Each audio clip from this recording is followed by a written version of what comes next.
सर्वसामान्यांच्या हक्काचा आवाज जागर जनस्थान।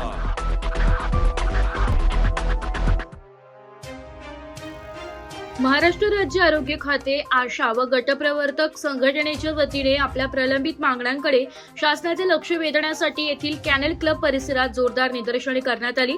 यावेळी आंदोलकांनी प्रलंबित मानधन तात्काळ देण्यात यावे आणि दरमहा एका निश्चित तारखेला वेतन अदा करावे अशी आग्रही मागणी केली आहे। या आंदोलनाचे नेतृत्व करत कॉम्रेड वसंत पाटील यांनी कर्मचाऱ्यांच्या व्यथा मांडल्या आणि शासनाने या मागण्यांकडे दुर्लक्ष केल्यास आंदोलनाचा पुढचा टप्पा अधिक तीव्र असेल असा इशाराही दिलाय। या आंदोलनाद्वारे आशा स्वयंसेविका आणि गटप्रवर्तकांसाठी किमान 35,000 रुपये वेतन लागू करावे आणि त्यांना शासकीय कर्मचाऱ्यांचा दर्जा देण्यात यावा अशा प्रमुख मागण्या करण्यात आल्या।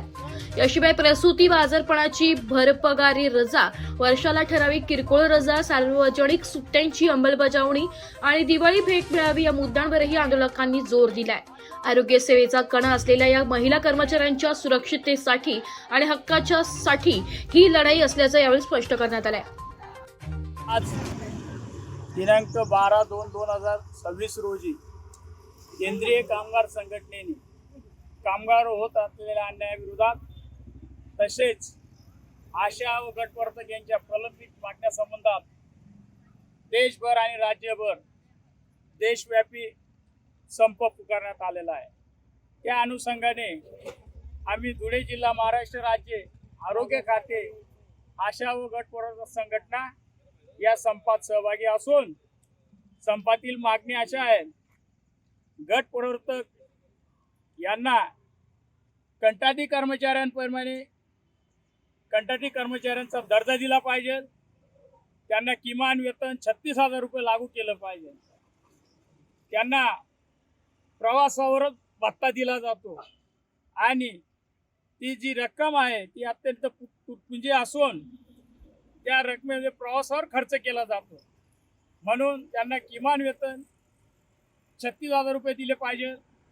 आशांना किमान वेतन 24,000 रुपये दिले पाहिजे। गटप्रवर्तक व आशांना दिवाळी बोनस म्हणून 5,000 रुपये दिले पाहिजे। आशा कर्मचाऱ्यांचं सेवानिवृत्तीचं वय 65 वर्ष करून आशा व गटप्रवर्तकांना निर्वाह भत्ता दरमहा 5,000 रुपये दिला पाहिजे। तसेच त्यांचे जे पंतप्रधान मातृवंदनाचे जे पैसे 2-3 वर्षापासून बाकी आहेत, आभा कार्ड, आयुष्यमान कार्ड यांचे जे मानधन बाकी आहे, दिव्यांग सिकल सेल यांचंही मानधन थकीत असून शासनाने ते मानधन त्वरित देण्यात यावं। त्यांचं मानधन गटप्रवर्तक आशांचं दर महिन्याच्या 5 तारखेला देण्यात यावं आणि केंद्राचं जे स्थगित मानधन आहे 5 महिन्याचं त्वरित अदा करण्यात यावं आणि 2018 पासून केंद्र शासनाने जे मानधन केंद्रात वाढ केली नाही ती वाढ त्वरित लागू करावी आणि त्याचा फरक देण्यात यावा।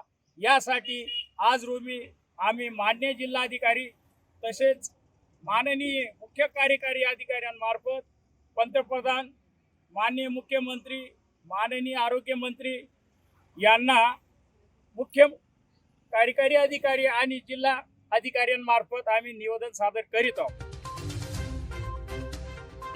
जागर जनस्थानसाठी प्रतिनिधी रूपक बिरारी, धुळे।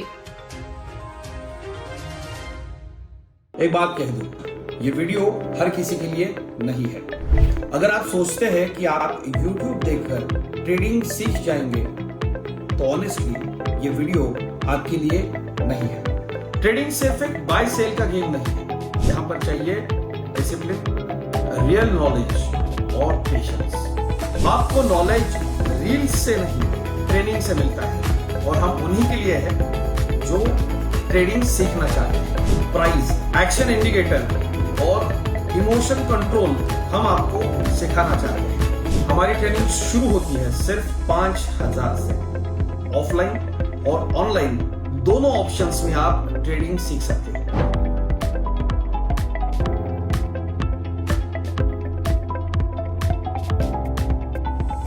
अगर 5,000 इन्वेस्ट करने में प्रॉब्लम है तो फिर ट्रेडिंग में करियर करने का आइडिया छोड़ दीजिए। अगर आप सीरियस हो ट्रेडिंग के स्किल को बिल्ड करना है, साइड इनकम बनाना है, आपका फ्यूचर सिक्योर करना है, तो स्टॉल मत करो। फॉर्म भरिए, ट्रेनिंग लीजिए और सही तरीके से ट्रेडिंग के अपने स्किल्स को बेटर कीजिए। और स्क्रॉल करने वालों का क्या है, वो तो शॉर्टकट ढूंढ ही लेंगे, मार्केट उनका भी ख्याल रख लेंगे।